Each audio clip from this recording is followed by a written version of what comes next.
Welcome to Fresa Technologies YouTube channel. In this video, we are going to see how to view the IRN number on GST B2B under GST report in the Fresa application.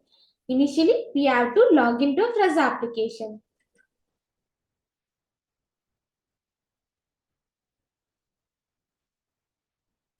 After your successful login, this is how your dashboard looks.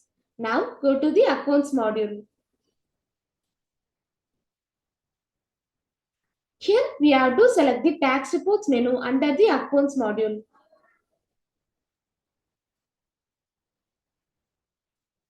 Now, we have to select the GST report.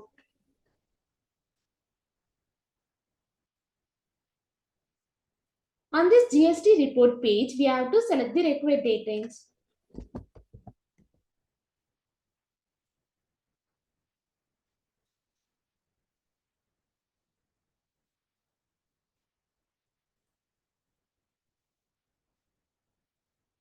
Here, we have to select the voucher type. And also, we have to enter the required details.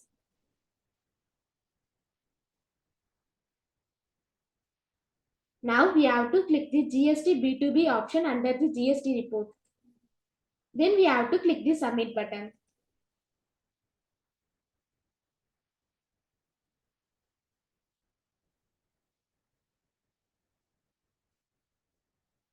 Now, GST B2B details will be displayed on the screen. Here, we can see the IRN number. This is how to view the IRN number on GST B2B under GST report in the Fresa application. Thanks for watching.